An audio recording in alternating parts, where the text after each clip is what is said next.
خواجہ غریب نواز رحمۃ اللہ تعالی علیہ کی اور بھی بہت ساری کرامتیں بھی ہیں، بہت ساری کرامتیں آپ حضرات نے سنی ہیں۔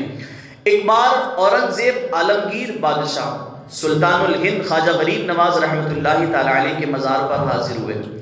احاطے میں ایک اندھا فقیر بیٹھا ہوا تھا اور وہ صدائیں لگا رہا تھا، اے خواجہ غریب نواز آنکھیں دے دے، اے خواجہ غریب نواز آنکھیں دے دے۔ اورنگزیب عالمگیر نے جب اس معاملے کو سنا کہ ایک احاطے میں ایک فقیر بیٹھا ہوا بار بار یہ صدا لگا رہا ہے، اے غریب نواز آنکھیں دے دے، اے غریب نواز آنکھیں دے دے، تو آپ نے اس شخص کے قریب گئے اور اس سے پوچھا، بابا کتنا وقت ہو گیا ہے آپ کو کہ آپ یہاں آنکھیں مانگتے ہوئے؟ آپ نے تو بولا، مجھے برسوں گزر گئے ہیں مگر میری مراد پوری نہیں ہوئی۔ میں روز یہاں اس احاطے میں بیٹھتا ہوں، کہتا ہوں یا غریب نواز آنکھیں عطا کر دیں، یا غریب نواز آنکھیں عطا کر دیں، میری آنکھوں کی روشنی اب تک نہیں آئی، برسوں گزر گئے مجھے۔ اس کے بعد جب اورنگزیب عالمگیر نے یہ بات سنی تو فرمایا، ٹھیک ہے، میں مزار پر انوار پر حاضری دیتا ہوں اور حاضری دے کر کے میں تھوڑی دیر کے بعد واپس آتا ہوں، لیکن ایک بات سن لیں۔ کہا کیا؟ اگر تیری آنکھوں میں روشنی آ گئی تب تو ٹھیک، اور اگر تیری آنکھوں کی روشنی نہیں آئی تو میں باہر نکل کر کے تجھے قتل کروا دوں گا۔ اس کے تو ہاتھ پاؤں پھول گئے بابا کے۔ کہا کہ اب تک تو آنکھوں کے لالے تھے، اب تو جان کے لالے پڑ گئے کہ اگر یہ اندر گئے مزار میں حاضری دے کر کے واپس آئے اور واپس آنے پر اگر میری آنکھوں کی روشنی نہیں آئی تو یہ کہہ رہے ہیں کہ اگر تیری آنکھوں کی روشنی آ گئی تب تو ٹھیک ہے، اور نہیں آئی تو میں ختم۔ اب پریشان ہو گیا وہ، اور یہ کہہ کر کے بادشاہ نے، اورنگزیب عالمگیر نے جو ہے اس کے ارد گرد پہرا بھی لگوا دیا، لوگوں کو کھڑا کر دیا کہ یہ کہیں جائے نہ، اسے یہیں رکھے، میں مزار پر انوار پر حاضری دے کر کے واپس آتا ہوں۔ آپ خواجہ غریب نواز رحمۃ اللہ تعالی علیہ کے مزار پر انوار پر اندر حاضری دینے کے لیے چلی گئے۔ اب اس کے بعد وہ یہاں پر یہی باتیں بار بار بول رہا ہے، آنکھوں سے آنسو جاری ہو گئے کہ اب تک تو آنکھوں کا مسئلہ تھا، اب تو جان کے لالے پڑ گئے۔ اب اس کے بعد وہ دعا کر رہا ہے کہ یا غریب نواز، پہلے تو آنکھ کے تھے، اب تو جان کے لالے پڑ گئے ہیں، اگر آپ نے کرم نہ کیا تو مارا جاؤں گا، اگر آپ نے کرم نہ کیا تو مارا جاؤں گا۔ جب یہی بات وہ بول ہی رہا تھا، اس کے بعد کچھ دیر ہو گئی اور اورنگزیب عالمگیر آپ واپس آئے اور آپ نے دیکھا کہ اس کو اللہ تعالیٰ نے آنکھیں عطا فرما دی ہیں۔ وہ اپنی آنکھوں سے دیکھ رہا ہے اور اس نے مسکرا کر کے جواب دیا، میری آنکھوں کی روشنی آ گئی ہے، میں دیکھ پا رہا ہوں آپ کو۔ تو اس کے بعد آپ نے، بادشاہ نے مسکرا کر کے جواب دیا کہ اب تک جو تمہارے معاملات تھے وہ بے ادبی اور بے توجہی سے مانگ رہے تھے، آج تم نے توجہ سے مانگا، دیکھو تمہاری آنکھیں مل گئی۔ کہ اب تک جو تمہارے مانگنے کا انداز تھا وہ خالی بیٹھے بیٹھے مانگنے کا انداز تھا، نہ کوئی توجہ تھی تمہاری، اور بے ادبی کے معاملات میں تم مانگ رہے تھے کہ یا غریب نواز آنکھیں دے دو، یا غریب نواز آنکھیں دے دو۔ آج تم نے جب توجہ، کیوں تمہاری توجہ تب اس طرف ہوئی کیونکہ تمہیں پتا تھا کہ اگر آج معاملہ پورا نہیں ہوا،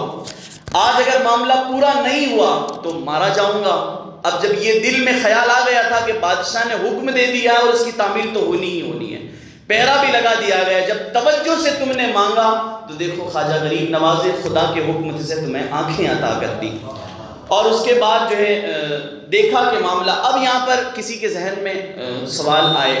کہ آنکھیں تو اللہ تعالیٰ عطا فرماتا ہے، یہ کیسے ہو سکتا ہے کہ خواجہ غریب نواز آنکھیں عطا کر دے؟ ہے کچھ لوگ ایسے کہ خواجہ غریب نواز کے در پر اگر جا کر کے ہم مانگے یا ہم یہی سے پکاریں یا غریب نواز المدد، یا غریب نواز ہماری دستگیری فرمائے، یا غریب نواز ہم مشکل میں ہیں ہمیں آسانی عطا فرمائے، تو لوگ کہتے ہیں کہ بھلا مدد تو اللہ کرتا ہے،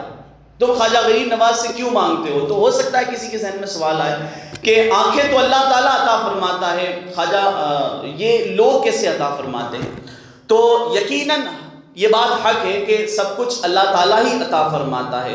لیکن اللہ تعالیٰ کی عطا کے بغیر جو ہے وہ ایک ذرہ بھی کوئی کسی کو نہیں دے سکتا۔ یہ بات حق ہے کہ اللہ کی مرضی کے بنا یا اللہ نے جسے جو طاقت عطا فرمائی ہے اس کے علاوہ خود کے پاس کسی کے پاس اتنی طاقت موجود نہیں ہوتی ہے۔ یہ اہل سنت والجماعت کا عقیدہ ہے، یہ کہ جو کچھ جس کو جو عطا ہوتا ہے وہ اللہ تبارک و تعالیٰ کی جانب سے ہی عطا ہوتا ہے۔ اللہ تبارک و تعالیٰ ہی اولیاء کو یہ طاقت اور یہ پاور عطا فرماتا ہے کہ وہ مردوں کو اللہ کے حکم سے زندہ کر دیا کرتے ہیں،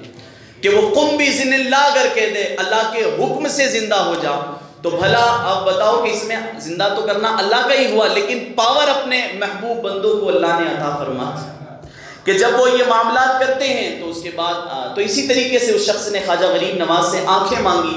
اور خواجہ غریب نواز رحمۃ اللہ تعالیٰ علیہ نے اسے آنکھیں عطا کر دی. اور یہ کوئی نارمل بات ہے. آج بہت سارے ڈاکٹر بھی آنکھوں کے آپریشن کرتے ہیں، جس کی آنکھیں بالکل جا چکی ہوتی ہیں ان کے بھی آپریشن سکسیز ہوتے ہیں اور انہیں آنکھیں مل جاتی ہے. تو یہ سارا کرنا جو ہے وہ کس کا ہوتا ہے؟ اگرچہ کوشش کوئی اور کرے لیکن یہ عطا فرمانا خدا کا ہوتا ہے. تو اسی طریقے سے اللہ تبارک و تعالیٰ نے خواجہ غریب نواز رحمۃ اللہ تعالیٰ علیہ کو یہ طاقت عطا فرمائی ہے،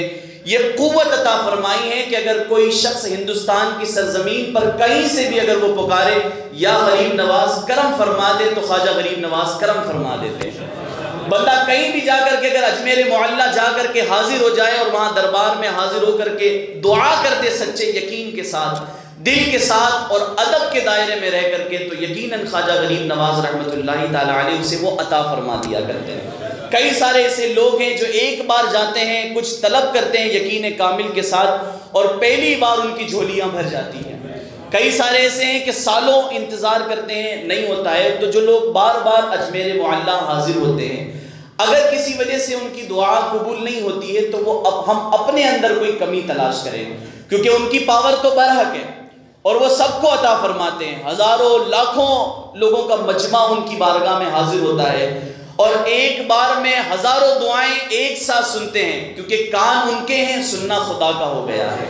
پاور عطا فرما دی اللہ تبارک و تعالیٰ نے ایسی اپنے بزرگان دین کو کہ ہزاروں لوگ ایک ساتھ الگ الگ اگر بات بھی کہیں، کسی نے کہا نوکری کا مسئلہ ہے، کسی نے شادی کا کہا، کسی نے اولاد کا کہا، کسی نے کاروبار کا کہا، سب نے الگ الگ ایک ہی وقت میں اگر دعا مانگی، لیکن وہ اللہ تبارک و تعالیٰ کے جو محبوب بندے ہیں انہیں اللہ نے وہ پاور عطا فرمائی ہے کہ کان ان کے ہیں لیکن سننا خدا کا ہو گیا ہے. تو بیک وقت سب کی باتیں سن کر کے وہ ان کی مدد بھی فرما دیا کرتے ہیں. تو خواجہ غریب نواز رحمۃ اللہ تعالیٰ علیہ کو بھی اللہ تبارک و تعالیٰ نے یہ کمال کی خوبیاں عطا فرمائی اور اس طرح سے کئی سارے واقعات ہم سنتے ہیں ان کے، جیسے کہ